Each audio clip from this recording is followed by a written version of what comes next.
Well, hello, everybody, and welcome back to the Reforming Nerdom podcast. I am your host, Jordan Cecile. I am joined today by the one and only P. Nate, a.k.a. Pastor Nate, a.k.a. Nathaniel P. Wright. Nate, how are you? I'm doing great. Yeah, looking forward to this conversation. It should be good. I noticed that we're both wearing our Men of Valor sweaters. Yep. All of our listeners who are just looking at a beautiful still image of our friend Michael can be rest assured he's wearing his Men of Valor sweater wherever he is. Of course he is. It's a great sweater. I don't say that only because I'm the one who designed it, but it's a great sweater. Super comfortable. Mike, and like Nate said, we were joined by the one, the only Dr. Michael Thiessen. Mike, how are you? Great, guys. Sorry I'm in transit, and happy to be calling in to have a great discussion with you guys.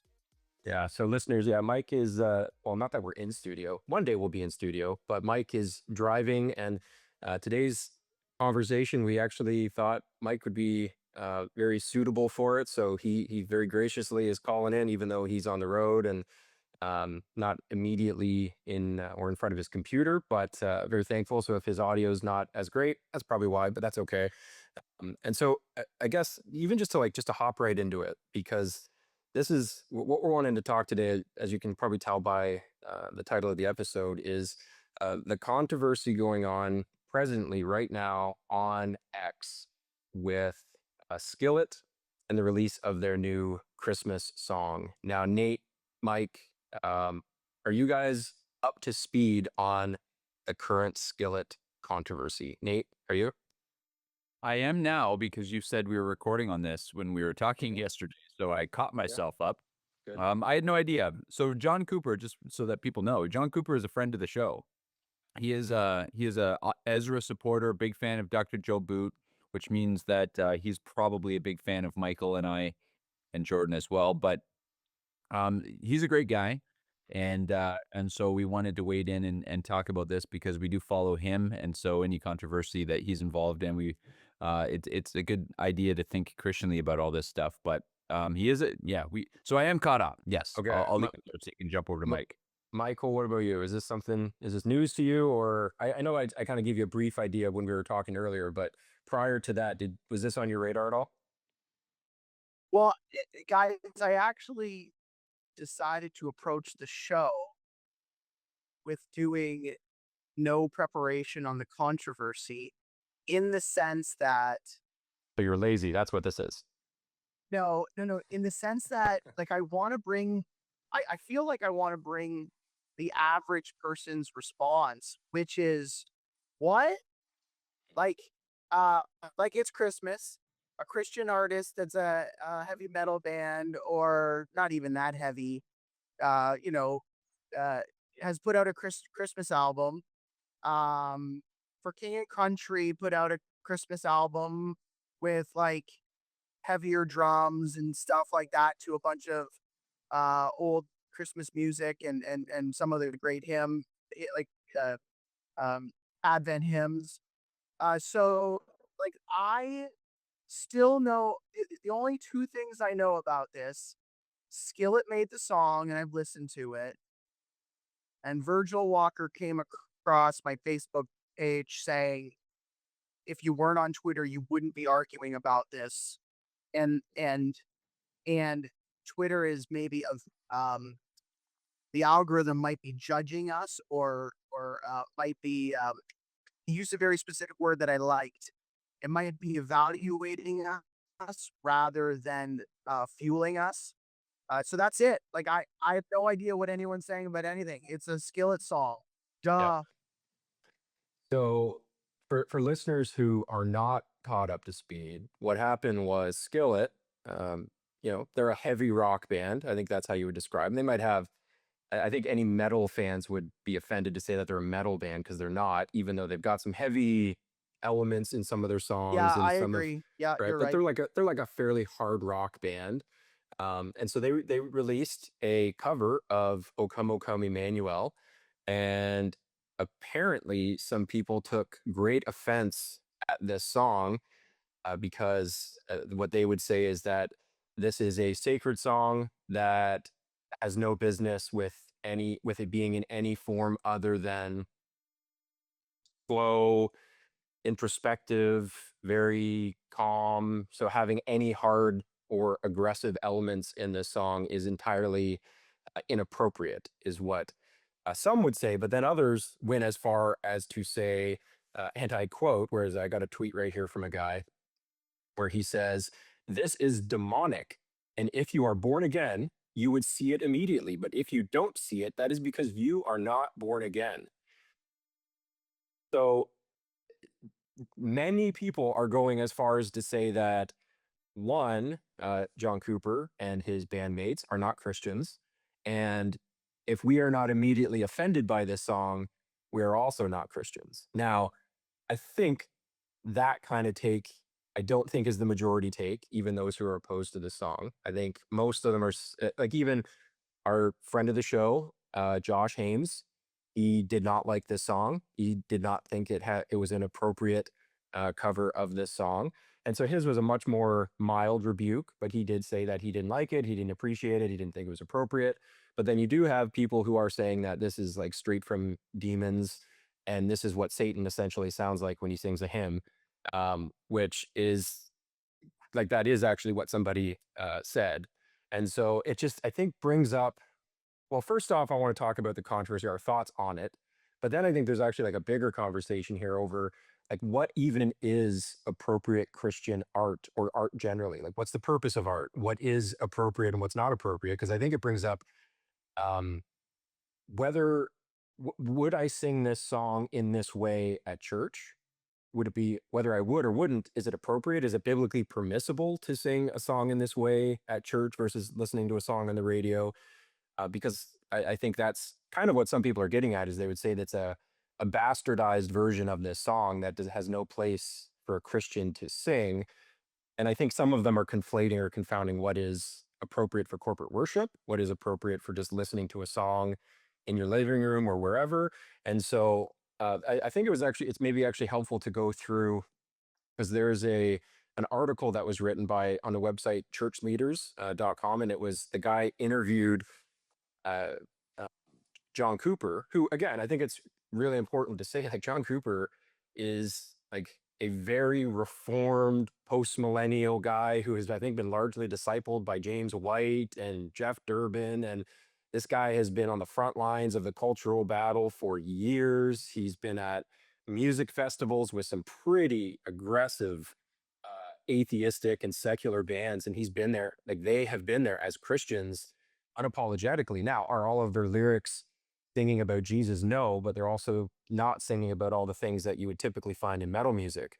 And, another friend of our show, Devin, Nate, who goes to our church, and he's a former metal, well, he is a metal guy, but he was in a metal band and he's lived in the culture. He's, I think he's done some performances and been in shows and all that stuff. And he says like, yeah, typically metal music is it's secular metal music is pretty terrible. But then here you have a Christian and a Christian band who have been just for years faithfully engaging, talking about God at concerts, praying for people at their concerts. Like this guy has been very engaged. And so it's just funny to see all these keyboard warriors now coming out saying like, how dare he? It's like, it's kind of like going and saying to a guy who's literally been on the front line fighting a war and saying you're not doing enough, or a guy who's never fought before and saying like, well, let me tell you how to use that gun, man. It's like, how about you don't do that because you actually really have no idea what you're talking about. So, anyways, I think it's what I want to do is I just want to read through some of the article, and then as we kind of go through the article, I think it brings up some things that I think are worth discussing. So the article starts and it says, over the weekend, so this was released, I think it was Monday or Tuesday, but it says over the weekend, Skillet's rendition of O Come Emmanuel trended on X, rocketing to #1 on iTunes in the rock and Christmas charts. The track also broke into the iTunes top 5 in all genre category, which, how awesome is that? Like, first off, right? This song is now being seen by all these people. It's kind of like when you're at the mall and they're singing hymns and Christmas music as you're walking through the mall, and you just got to smile because all these pagans are singing along to Christian music, glorifying Jesus. And so here you have again, here we have all these like non-Christians who are being exposed to the song, which is great. But then it says, O Come Emmanuel is the Christian rock band's first ever Christmas song. It's been viewed over 700,000 times on X, but not everyone is excited about the song. In fact, there are some are even calling it demonic and something the devil would sound like if he sang hymns. The award-winning band starts its rendition of the classical hymn like most would probably expect: piano, melodic vocals, soft drum beats, and accompanying guitars. Then at the 3-minute mark, of the song, Skillet reminds their fans who is singing. And then Skillet told church leaders that the message of the song and the band's message for Christmas is rooted in hope, despite the evil in the world, that Christ has come, Christ is present, and Christians are called to shine light, speak truth, and love their enemies. And then we see some of these critics where somebody said, quote, if the Bible is true, music like this will be banned during the millennium. This does not give glory to God at all. If the devil sang hymns, and sometimes he does, this is what it would sound like. And another critic said, this is so demonic. Can't imagine Jesus standing in their midst doing anything but driving them out with a whip and overturning it all. So I guess the question that comes up is like, is this demonic, right? What is demonic? And I think even maybe, taking a step back is like, what is art even, right? Art, music, whether it's visual art, music, film, whatever it is, like, what is art? What's its purpose? And is this in contrast to what God glorifying art ought to be? Michael, you sound like you want to talk. Well, I think we need to answer the first question first, and then move to maybe a broader discussion about art. Um, uh, just for the sake of having a starting point. So, the very quick answer to the testing of any spirit is whether that spirit uh, declares the lordship of Christ, right? Like we're told multiple times that throughout Scripture to test claims, to test uh, utterance of the gospel. Like if another gospel is preached, we are told to test the spirit, and I think when we're encouraged to test the spirits, it's with an understanding of the spiritual reality going on before the thing that is brought to life in the real world. Like it's not, when we're told in scripture to test the spirits, it's not like Jordan's walking down the street and turning around the corner and seeing a demonic or angelic being that is not of physical substance and saying, "Hey, say Jesus is Lord." No, we're talking about a very real reality where someone in our church, someone in the culture, someone in public is making a claim, and we are testing the spirit of that claim. Um, uh, Yesterday on the podcast for Cultural Reformation, Nate proved to have a better textual authority than me just this one time, and so I'd open it up. I'd open it up for a second time, but so to break things down, then what's the content of the song? It has to be the priority question. What are the claims of the song? Did they take the beautiful invitation of O come, Emmanuel," and twist it into something that is unscriptural? Of course, the answer to that is no, they didn't. And so the short answer is no, this is not demonic. And I think the other thing people need to realize is when we say something is satanic or demonic, I do think we are trying to correct our vocabulary, and I make this point quite regularly. I do think we are trying to articulate a Christian worldview better. So we are trying to test the spirits. We're not assuming that the spirits are neutral or the spirits are just preference. We are trying to go, okay, what is godly? Um, but in this case, you have to start with the content. And then if we want to have a broader discussion about style, particularly with heavy rock, that would be something else to talk about. But for all forms of art, you have to start with the content of the message. I think is a starting point, and of course, the theme of redemption for me personally needs to be incorporated for something for me to feel like it is obviously Christian. Yeah, that's a good point, Mike. When you think about art, I think there's this ditches on either side, right? So one ditch that you can fall into here is to say that art is subjective, beauty is in the eye of the beholder, and we would reject that because there is objectivity to beauty, right? God's word tells us that, and you don't actually even you need to go any further than when God's word tells us that Rachel was beautiful. That's an objective statement. It wasn't she was beautiful to Jacob. She was just objectively beautiful. And so there's objective beauty in the world that includes art. But the ditch you can fall into on the other side of the road is to say that since there is objectivity to beauty, therefore the only thing that is ever beautiful is within these stringent lines. And then the other thing that's going on here is a conflating of categories. So to say that it's demonic is a completely different argument than to say it's not good art, right? So for example, like if we were to just call everything that is ugly, obviously there's something to the creation, the cultural mandate about bringing order to chaos, or God is a God of order, not of disorder. And so there is objective beauty to order rather than to chaos. I agree with that.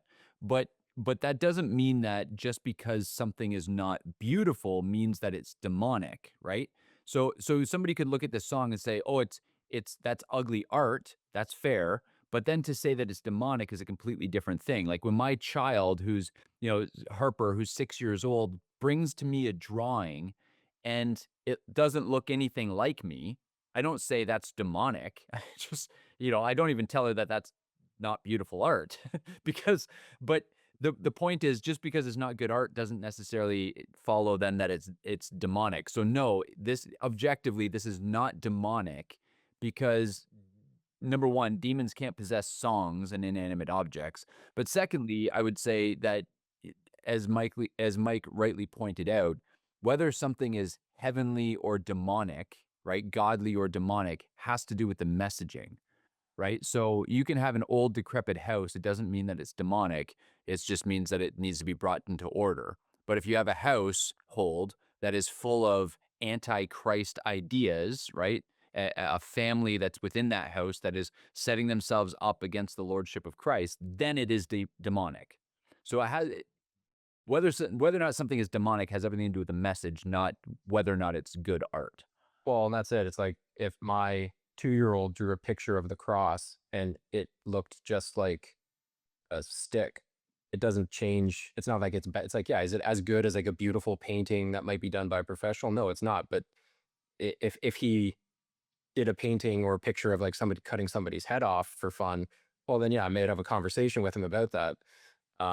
Because well, that's it. And it's just, I think it's interesting how a lot of the people who are right now talking about this and are bashing it, saying, there's no place for this type of music. There's no place for aggressive, intense music. It's a lot of the same guys who would be very quick to want to pray the imprecatory psalms and say that, oh, like, no, we're allowed to pray for God to shoot, wet his bow and point it at our enemies. But then now all of a sudden, when you have a song that's not just sung with hymns and an organ or whatever, that all of a sudden it's bad.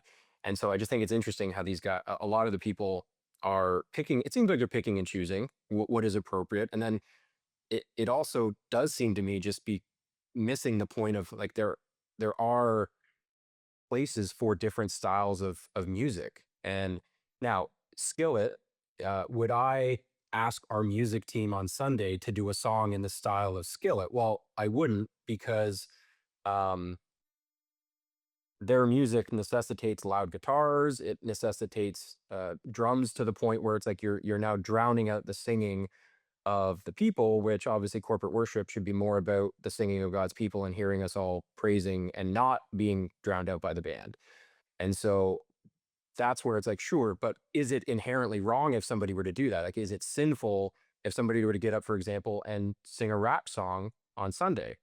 What would you guys think about that? Because I mean, that's where I know, Nate, you have said before, because there are many people in our church who are very much like or hymns only, or just the psalms and just vocals. But then you do see hymn or hymns, psalms, and spiritual songs. So like, what's a spiritual song? Who gets to define what is and is not a spiritual song? But then also, it's just interesting how when I was looking into this a little bit more, you actually see how the Bible describes often how music is sung. And you see, I think it's in Psalm 150, where it's they worship with loud cymbals. In Psalm 98, they make a joyful noise. It says David and Israel in Second Samuel, they worshiped with all their might. And then even in Revelation, where the worship in heaven is described as the sound of many waters and loud thunder.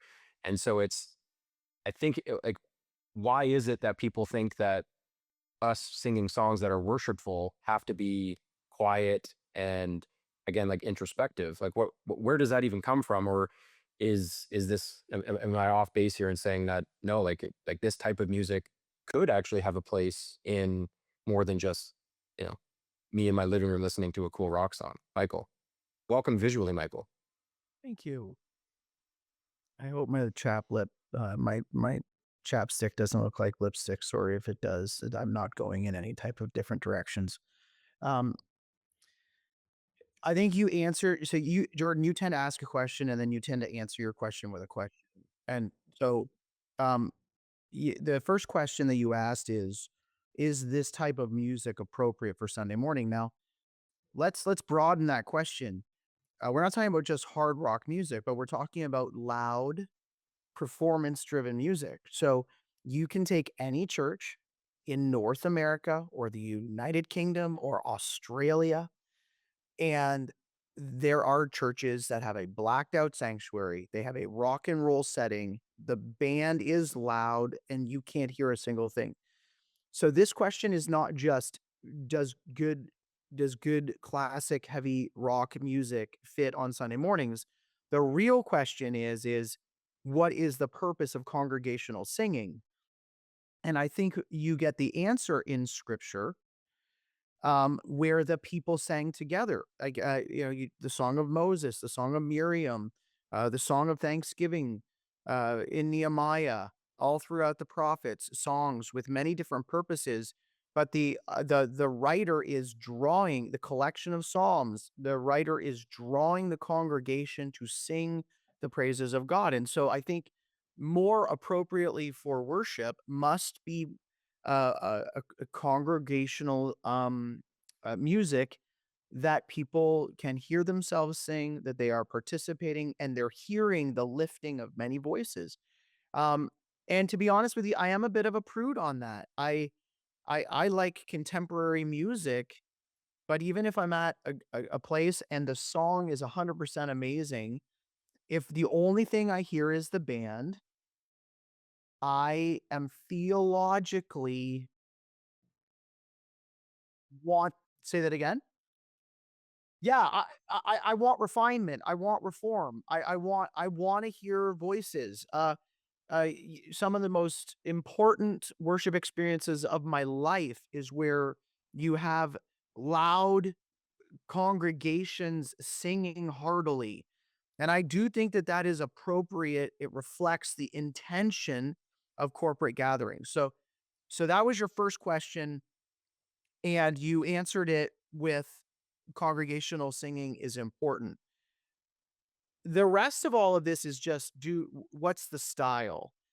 And you asked about rap, Jordan. My personal opinion is, again, what does a rapper do for the rest of the congregation? Now, maybe a spoken word rap type delivery of something creative as a special music. Maybe an opera singer as a piece of special music. I'm not going to sing opera with the opera singer at the same at the same level, or the same style that they are. And so when we're talking about the difference between worship and then just good or not good, there's a two different things. So when it comes down to the worship, I think congregational is very important, and therefore Skillet's not appropriate on Sunday morning, nor is rap, nor is half of the stuff that's going on in churches that is just too loud and the congregation is not singing.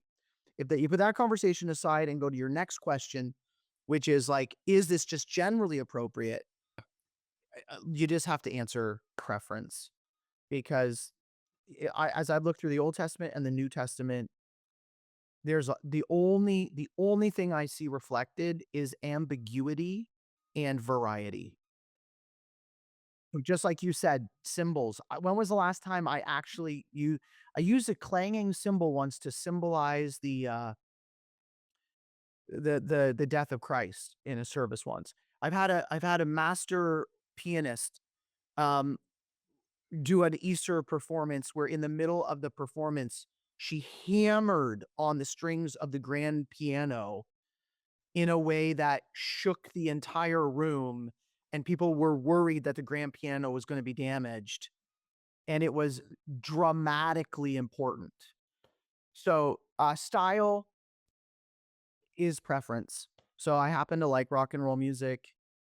Um, it's got a place, because if its content is good, you know, um, Skillet tends to motivate you through the means of the music and the content. So the energy, right? Like I'm trying to think of their song Monster, and I'm trying to think of some other ones where it's like, if I really want to get encouraged and I want to get pumped up and excited about what God's doing, I'm gonna go listen to that.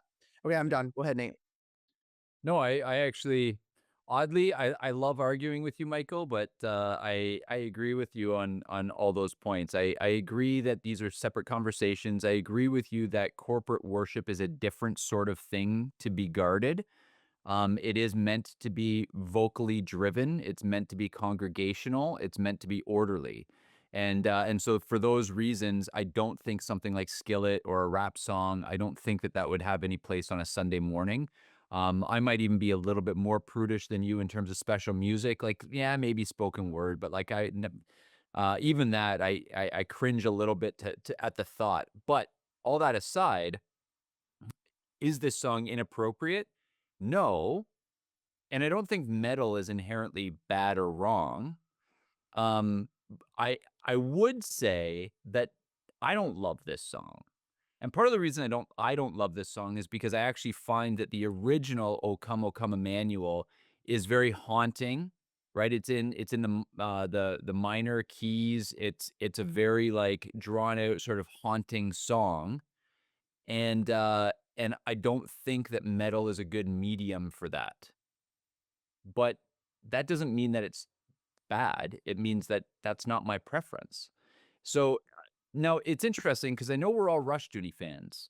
So I don't know when the last time was that any of you read the Institutes of Biblical Law, but RJ Rushdoony actually makes the argument that jazz is inherently sinful because it's random and chaotic, and all music ought to reflect the orderliness of God and creation.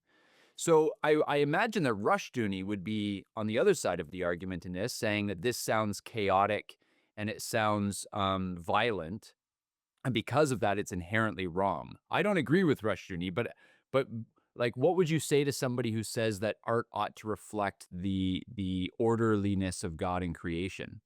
Do you agree with Rushdoony on jazz, Michael? I'm happy to let Jordan answer that first, but if you want me to go, I'll go. What do you Go to, well, I would say to that, um, somebody to say that metal music is disorderly, I think is to completely underappreciate the absolute talent of metal musicians and like the intricacy and the complexity of what they're actually doing. And I know people might not like the sound of metal, but I would go as far as to say This is the metal. sound of metal. Sorry. You just had to get that out, eh, Michael? Well, I could just Simon and Garfunkel just Yeah. jumped into my mind. There you go. The sound of Your silence. That was age is terrible. showing. That was not reflecting God's creation. So because like metal musicians are incredibly talented. Like you look at what metal guitar players do, it is like it's dumbfounding. Like if for anybody, like I used to be a guitar player, I haven't really played in a long time, but when you look at the things that they're doing, it's like go and watch Metallica, and the fact that those guys are singing and doing what they're doing simultaneously is it's incredible. So I think in terms of just like pure talent and like pure God gifting on display, I think metal music is some of the most incredible musicianship of any genre, period. Now, again, you might not like the sound that they produce, that's fine. But to say that, whereas jazz, like jazz necessarily is just pure improvisation, and there is no plan to it. It's all just not random. I mean, I actually like the sound of jazz. So whether that's something that God is pleased with or not, I guess I don't know, but I like the sound of jazz. But like just talking like if you watch and appreciate metal music, those guys are pure artists on display. And so I think to say that it's chaos, it might again, you might not like the sound, but I think it needs to be appreciated what those guys are actually guys and girls, those people are doing as musicians. Michael, why don't you talk now to Yeah, like I've yeah. got a few friends of mine who are very brilliant composers, pianists, drummers, guitarists, and I have to say that I think the Rushdoony comment. I haven't read that particular one recently. Um, like I do think there is a point to musicians. Like, okay, this will lend us into the next conversation just about art in general. So, there's a guy. He puts 25 buckets, red buckets, straight up. They're filled with sand. Pulls a plug. The sand empties and the buckets fall over. And he says, "Art." Now, on one hand, my dad would do experiments like that for fun, and you'd be like learning gravity. And be like, yeah, like I can appreciate that there was some work put into that. I can appreciate that he's making a point, but that's not worth $20 million. And if you're gonna pay it, you're likely just laundering money. Um, so with jazz, I do sometimes think that it takes very talented people into silliness that you go, this just is not jiving. But that there is the tension when jazz isn't working, when the improv is not reflecting order, you feel that. But you put 3 artists together who are improving and understand that they're all, in the same key and they've practiced regularly together, maybe not that exact song, but they're just doing improv. It's exactly the same thing with comedic improv, you know? Uh, this show, Reforming Nerddom, like 33.87% of it is like you guys trying to improv a little bit of humor. When I'm on the show, 100% of that lands. When it's just you guys and your other guests, maybe you get only 10% of your 30% goal. The point is that, like, the comedian, like, flubs. Like, everybody knows what it's like to try something and it not work out. It doesn't make it inherently ungodly. However, the perfecting of it is inherently beautiful, so you get better. So the guy who can make you like laugh for a half an hour or an hour nonstop with clean material, like Tim Hawkins and some of the other guys. I think Kevin James is pretty good and relatively clean most of the time. Um, yeah, you know what? I've never seen him, and you guys have mentioned him before. I need to look him up. Um, that's the type of thing where jazz fits for me. It's like it's kinda like they're practicing in front of you, and sometimes it's perfect, and then other times it just falls out. I don't think the whole genre is. I really do think that that's where we enter this broader conversation of art. What is art? Well, art requires discipline, it requires skill, there are rules to it. Um, you can be an artist, and if you throw the right colors up against the wall, throwing paint at the wall actually looks really cool and vivid, and you wanna buy that. It I still don't think it's worth 20 mil because, my kids could do it if they learned it, but it's not necessarily ungodly or not good art. I think art as it is refined, as like, Nate brought out earlier, as you're taking the creational materials and you're making it into culture, the better you do at that, makes the art more mixed with good content, makes the art more reflective of Christian art, where you can have landscapes and you can have paintings and you can have songs and like and a variety of it. You know, sometimes we're just not going to like everything, but I can I keep going for 1 second?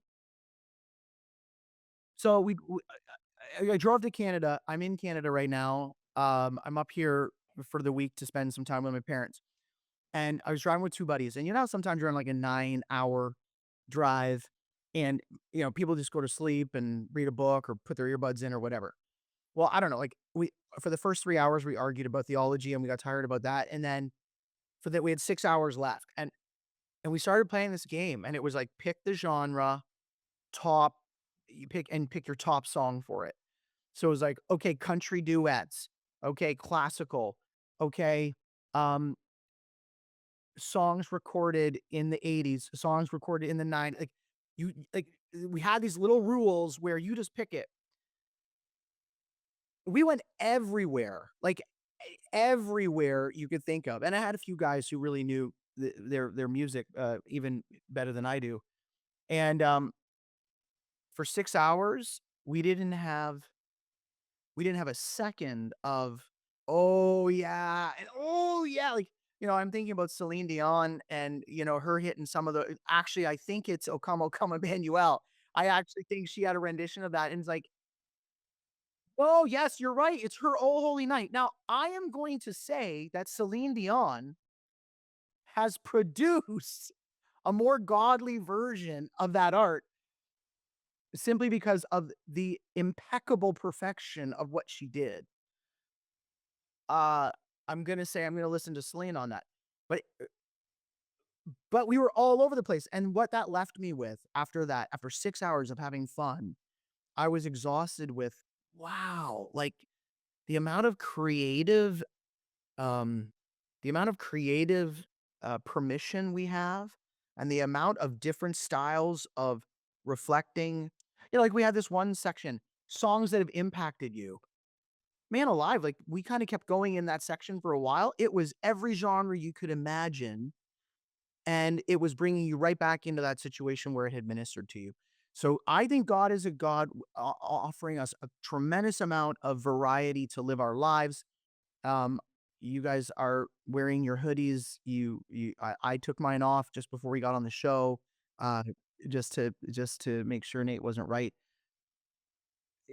And I have one Bible verse that ends all of this. So, um, Haddon Robinson preached a great sermon once, and the sermon was titled "Good Snakes Gone Bad." And he finished his sermon after going through a history of how the church had had idolized so many different forms of worship: Gregorian chant, no instruments, four harmonies, no harmonies, whatever. He ended off his sermon by saying this: Hezekiah, son of Ahaz, king of Judah, began to reign. He did what was right in the eyes of the Lord, just as his father had done. And he removed the high places, smashed the sacred stones, and cut down the Asherah poles. He broke into pieces the bronze snake Moses had made, for up until that time, the Israelites had been burning incense to it. It was called Nehushtan. So the Israelites had taken this symbol of deliverance. Look to the bronze snake for your deliverance. Of course, it had nothing to do with the bronze snake. It had to do with objectively putting your faith in Yahweh. And years later, they're not worshiping Yahweh. They're worshiping the tool that they were given to worship Yahweh. And he just got down and he just summarized, he just finished it up and said, it's really too bad. Over the years, a lot of good snakes gone bad. And that's the way I feel about this. So you can take heavy rock music in any direction you want. Sorry, guys, that was a long one. That was a Joe Boot length. I'm sorry. That's all right, Michael. That's why you're here. Yeah. You're the only doctor on the podcast, so you Well, I you should be contribute talking a something. lot more than Mr. Cecile or Mr. Wright. That's right. Uh, I mean, Nate, you are a published author now. I'm just this nobody. Yeah. well, I agree, Mike, and I think that even I was talking about Rushdoony provocatively because at pastoral discipleship we had a lengthy talk about how we thought Rushdoony was wrong on that point. And sort of like the thing I think about when it comes to jazz is, you have musicians who are so talented, they know how to break the rules. And it's sort of like, I say all the time, and I did take writing in university, and our teacher would often say to us, some of the best pieces of art bend and break gram like grammatic and literary rules, but you have to know the rules in order to know how to break them well. And I think that's the same sort of thing. Like I agree with you, Michael. Like I'm not super into modern art, but there is some modern art you look at and you're like, I don't know enough to know why I like it, but I'm drawn to that. Like that just looks like splatterings on a page, and I can't even tell you why that splattering is better than that other splattering. But there's something about it. And so I do think that now that's not to say that it is as objectively beautiful as some of the great art in history. Like you look at the Sistine Chapel and it's a different kind of beauty.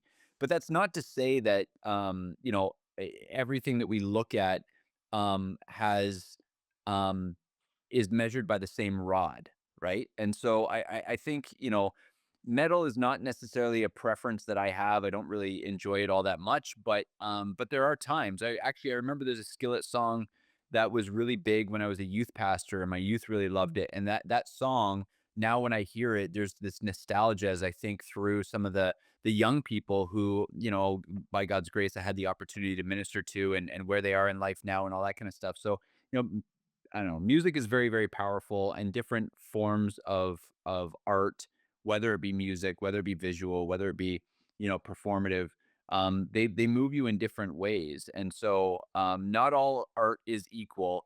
But I would kind of put this in terms of musical genres. I would kind of go where the Apostle Paul says, like, everything is lawful to you. Not everything is profitable, in terms of like you got to find the place for it, right?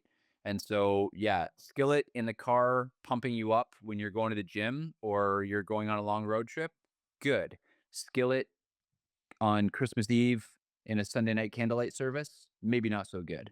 But Well, inherently wrong, absolutely not. well, and just to that point, like there are times. So okay, so there's two things going on in my brain. So number one, the difference between good film and horror. Um, uh, this is where people will be like, well, if horror has a redemptive purpose to it, isn't it okay? And I'm just like, no, horror's awful.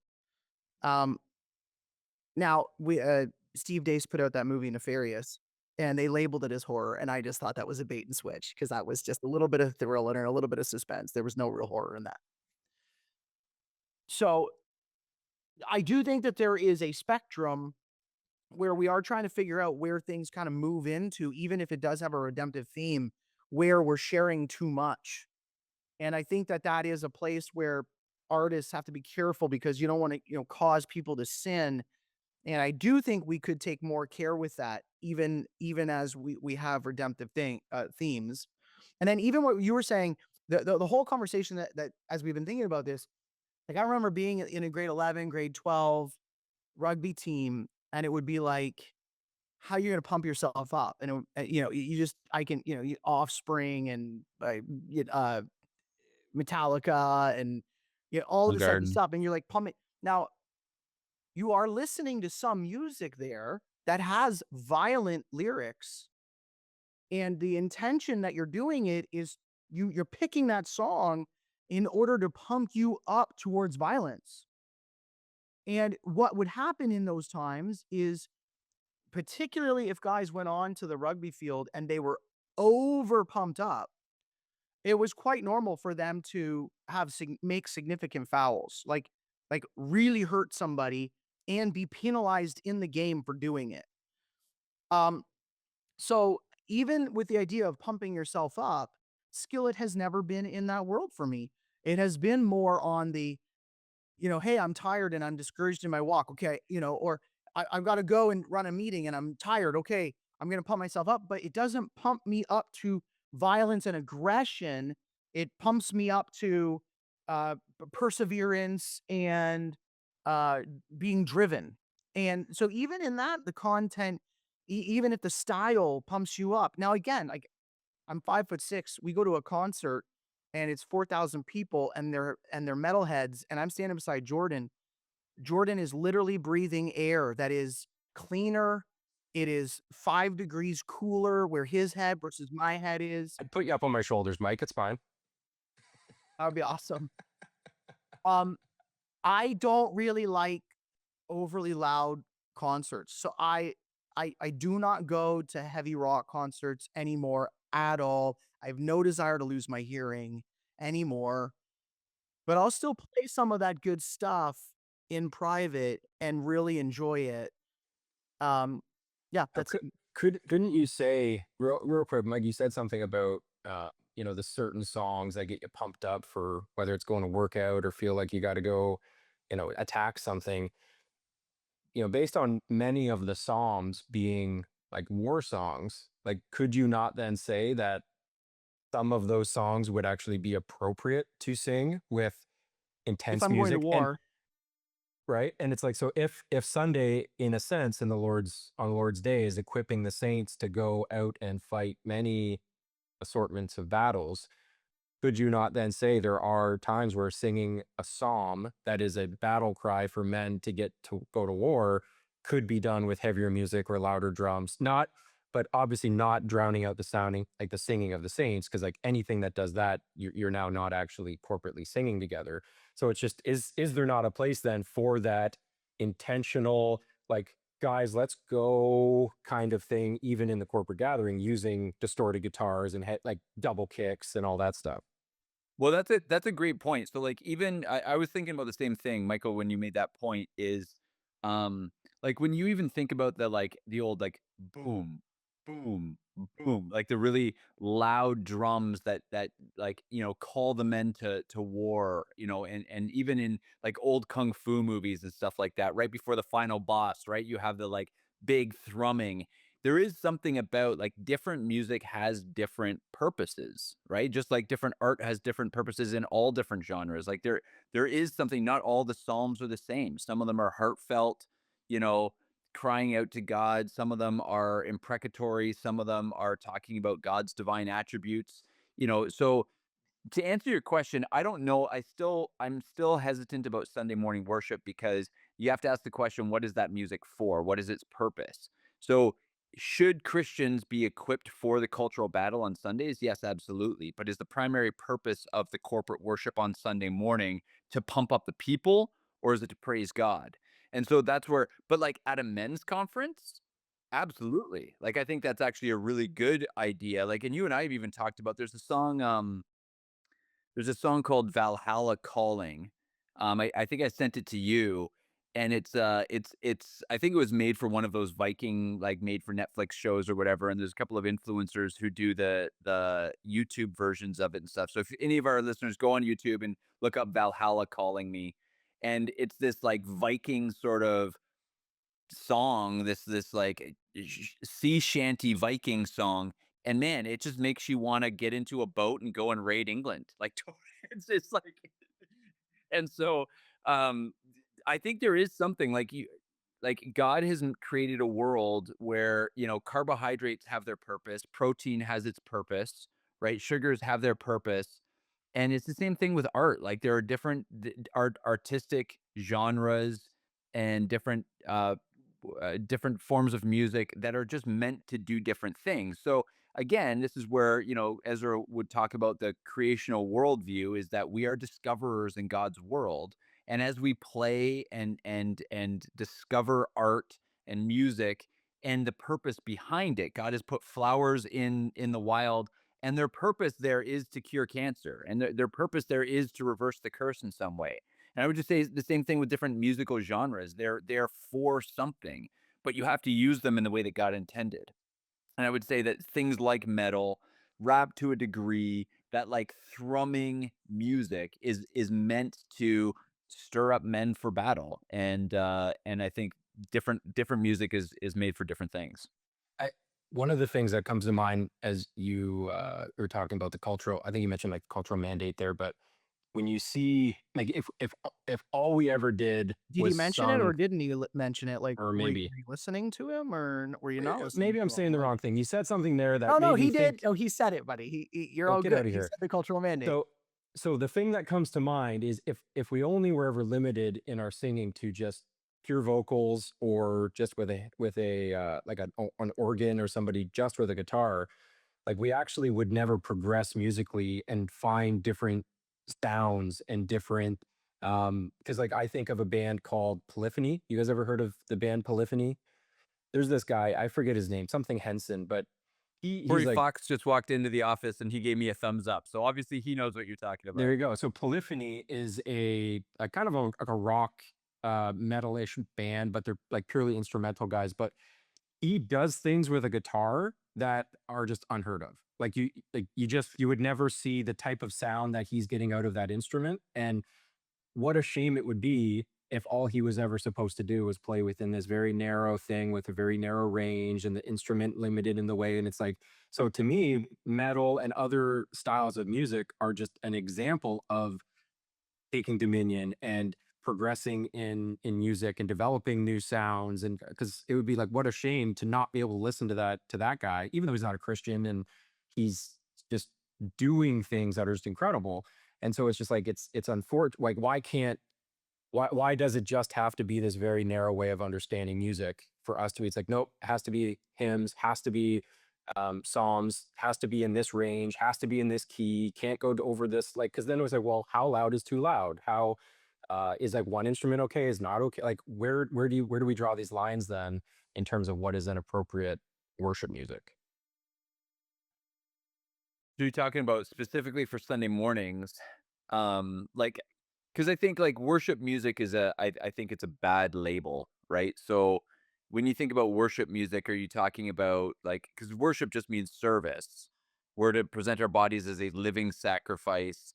That's our spiritual worship, Romans 12 says. So the term worship music, I don't love. Worship team, I don't love. I'd prefer maybe praise team or whatever. But I simply say that to say, like, I think corporate worship on a Sunday morning is meant to be something that glorifies God, that is, the scripture says, lift up many voices, right? I think that it's supposed to be congregationally led, not performance driven. And it's supposed to be something that is orderly because Paul also condemns disorderly worship, right? So, and he's talking about the corporate gathering. So, I agree with you entirely. I think that Skillet is worshiping God because he is doing his duty and he is, fulfilling his vocational calling, in worshipful, duty. So is Skillet music worship music? Yes, but is it congregational corporate worship music? No. So I think for to answer your question, yes, of course you can glorify God, you can worship God by using your talents in a whole variety of ways in a variety of settings.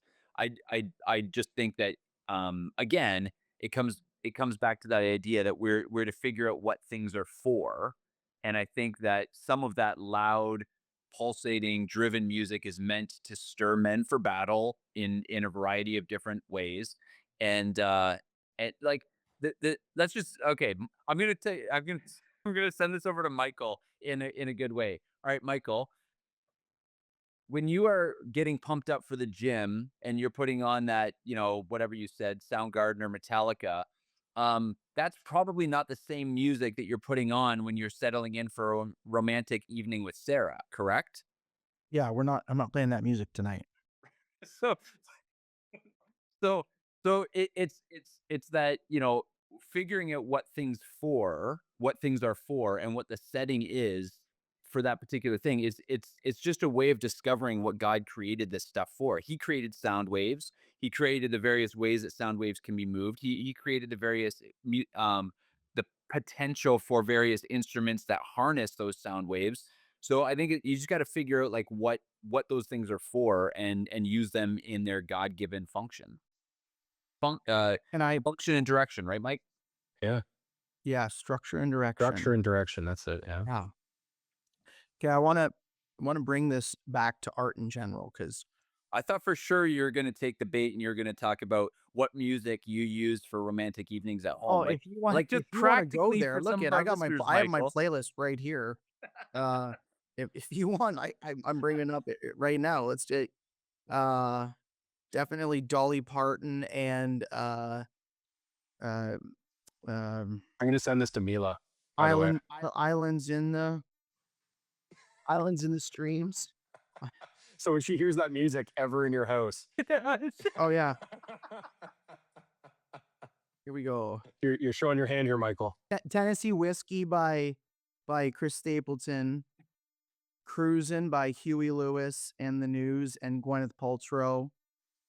Never Tear Us Apart, In Excess. You want me to keep going? I got No, Sugar you're by good. No, Maroon we're good. 5. We're good. You gave me some tools for the tool belt. Thank you. Islands in the Streams by Kenny Rogers and Dolly Parton. Okay, um, I want to go to another point about art in general. So, Reformation, it's a fairly well-known fact that the theaters were shut down in a number of the countries once Reformation took route to the point where um, there was enough governmental control that the government, being a ministry, being a servant of God, in some way, shape, or form, banned the theaters.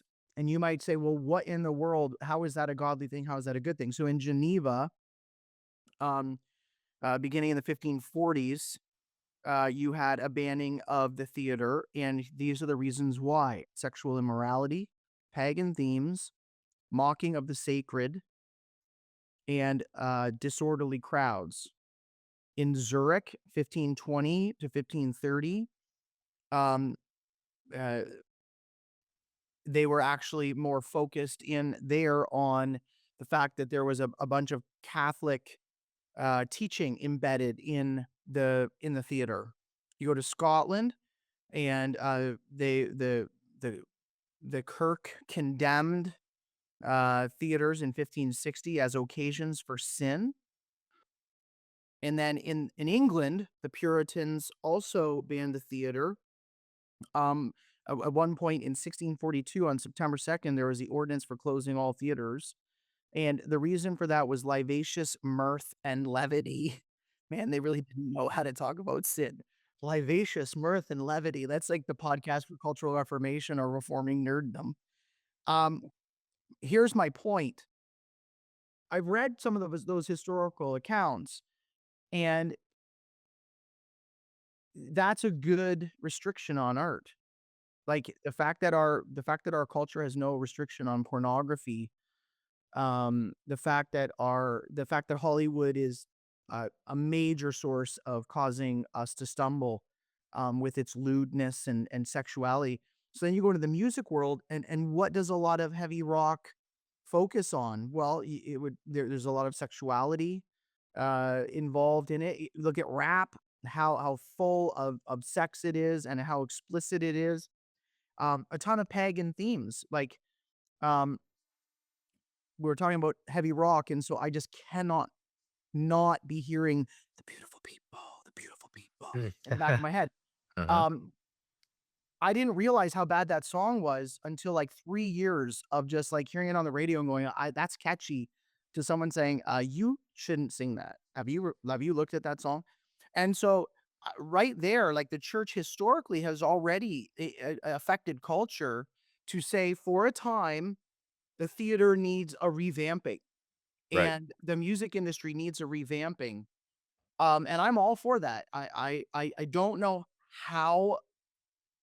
how much um you could, within a Christian nation or promoting Christianity, I don't know how much you could fully like restrict evil, but certainly in our context of what is good.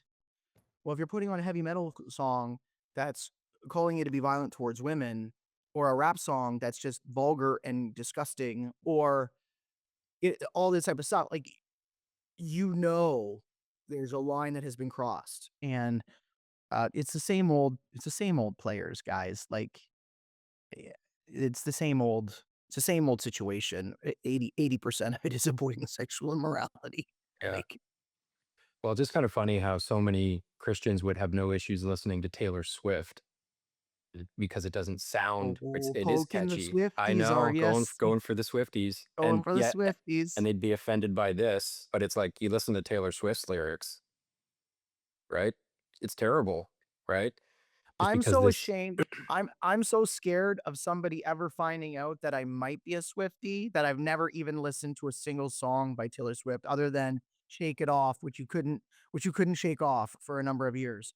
But I'm so scared of the reformed community and their anti-Swiftness. I couldn't even comment on that. But it's pretty bad, is it, Jordan? I haven't listened to any of it, but I know just from the commentary, most of, or if not all of her new album is just her talking about being promiscuous. I mean, now she has, I guess, a fiance, but she's very explicit. It's like something Confessions of a Call Girl or something like that. Yeah. And So it's, she's she's so saying that one like of her that's songs is about the genitals of or of her fiance, like literally. It's called Wood. that's crazy. And even I think whether this is true or not, I saw somebody posted a quote where Nate, you're spark there. Kelly Clarkson said she would not let her kids listen to that song, or she said or something or it was I feel terrible for the generation of kids growing up listening to that music because it's. I mean, she was America's girl, right, for a long time, singing all the country music, and it was wholesome. People grew up listening to her. They kind of trusted her, and then she just went as promiscuous as one can go, and it's You guys are a little young for this, but, there was a which time. implies that you are old, Michael. Yeah, that's fine. Look at my hair. I haven't got a haircut. It's I all mean, good. I've got gray coming in here. Look at that. Yeah, a little bit. I've got a Yeah. stash. Um, there was a time when Alanis Morissette was a teeny bopper pop star and not going anywhere. And when I say not going anywhere, like pretty good stuff, little pop, zeal, whatever. It was Madonna who got a hold of her, and I don't know, what type of relationship as a manager or I can't exactly remember the nature, but basically as a coach consultant, as a image consultant or however, that turned her into this very angst, alternative, um you guys do know who Alanis Morissette is, right? Like, Yes, yes. okay. Yes, Michael. Yeah. But the point of it is it was all just an image change. Like the vocals didn't change. She was a talented singer prior to. She was a dedicated musician. And Madonna's done that for a few artists, just transformed their And she did image. that with Britney Spears as well. Did she? Okay. Yeah. So like it's taking, exploiting and again, going back, what's the real problem? You have such a promotion of sexuality. Like I'll give you an example of that. Do you guys know who Steve Bell is? He's a Canadian musician, folk musician out of Winnipeg. He's got this one song that he wrote where he was on the road on the way back, and he's going on the way back to his wife, and the song's titled "Can We Be Home Alone Tonight?" And it was just like your typical guy song where I've been away for 4 or 5 days. I don't want to talk about all the problems of the kids. I don't want them to be around. No, don't plan a birthday party for me. No, don't want the friends over. I would like my wife. And it's like the Song of Solomon. It is perfect, well, like perfectly appropriate references to intimacy. Um, if you look to my playlist, a lot of them are really good uh, references to a spouse loving a spouse.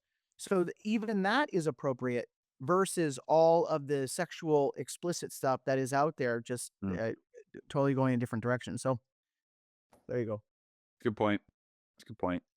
I Land like the how we plane. went from John Cooper and O Come, O Come Emmanuel to Taylor Swift, Alanis Morissette, and what Michael's listening to on his way home tonight. I feel like you asked for it, and that's what you got. Yeah. All right. Well, Nate, I know you need to get going. You have so summary of the episode: metal music, not inherently sinful. We're in Correct. agreement, right? Probably not appropriate to have in the corporate gathering. Correct. Not appropriate for Sunday worship, but has its place in God's created world. And Skillet's version of O Come, O Come, Emmanuel is like it, hate it, doesn't matter, not inherently sinful, and most certainly not the product of demons. Yes, that's a good summary. I'm still not a fan, but that doesn't mean that it's inherently wrong. I like it, and and one point that we didn't talk about this entire thing is how stupid Twitter is. And so if you weren't on Twitter this week, you didn't even know this was happening. Go to And your Apple life was better. Music or go to your Spotify, play the song by Skillet, enjoy it, and you will Or have don't. thought nothing about it. Yeah. And I think it's just really quick worth mentioning that it's like, guys, we have so many other things to be fighting and using our mental bandwidth for, where it's like, really, like the fact that they had to use energy to go online and post thoughts on a Skillet song that they just like didn't like, as if go do something else, right? Like, If you and John Cooper are among the 10% of North Americans who believe homosexuality is wrong, then maybe you shouldn't fight over music genres. Like that Okay, just but that's not the real issue. The real issue is they're trying to kingdom build. And honestly, guys, we all have to be careful of not becoming trolls of other men and let a little bit of Christian liberty live. I think that's the biggest takeaway from the story. Like I know that we focused on that kind of the genre type and the art stuff, and I like that. But I think for me the bigger issue is Twitter is a place where egos and pride is just going unchecked, and it's causing a lot of real problems. I can't think of a Christian that I respect who is not actively destroyed on Twitter for some reason. Like at some point where it's like you got fans and then you don't have fans, and I think it's just a tweeting That's is sweet. bad blogging is bad writing. what's writing. Writing is writing. there you have it. That's like a Michael Scottism. Can you please make that the short this week, Jordan? Make that the short. Writing is writing. Michael That- Scott, Michael Thiessen. So that is what you get with a doctorate, ladies and gentlemen. That's Thank you, doctor. thank you, Hey, Dr. Didn't Thiessen. Nate say somewhere in this podcast that the most effective use of language is sometimes when you break the rules? There you go. Exhibit A. There it is. Well, that's not going to make it Exhibit into the short. Just what you said. That's all that's going to be there. All righty. Writing Well, is writing. everybody, thank you for tuning in, gentlemen. Thanks for being here. Michael, thanks for joining us. Still offended that you drove by my house and didn't say hello, but we'll deal with that after. Nate, always a pleasure. Listeners, thank you. Thank you for listening. I just want to remind everybody to subscribe if you're not on podcast services or over at YouTube. And we'd also love you to come and join us over on Patreon and Discord, where this has actually been a fairly lively conversation. We have a great music channel in our Discord where people are talking about this very thing. And we're also talking a lot about the will of the many, which we're going to have another conversation or an episode talking about that once everybody's done reading it. It's awesome. Michael, I'll talk to you more about that. I think I've told you about it, but you really do need to read Strength I'm of still the waiting Few. for us to talk about Harry Potter. I'm Okay, still we're going to do that in the next. There's more stuff in the news about Harry Potter now. There's stuff that's 'cause- starting to come out where there's like set photos and J.K. Rowling was on set. So it's starting to build. So, and like my daughter is absolutely obsessed with it. So I think the time is very soon for us to have that conversation. Now, Nate, I know Quinn is also quite into it right now. So yeah, we Yeah. need to have that conversation because Nate, you need to defend why it's okay for the pastor's kid to be reading Harry Potter. That's Not only that, but she was selling homemade wands at the Maker's Market. So just saying. all right. So Wow. listeners, I tune in hope that for- doesn't make it on the episode. Just cut this last part. no, we're gonna have that conversation. So anyways, listeners, thank you again. And until next time, stay nerdy.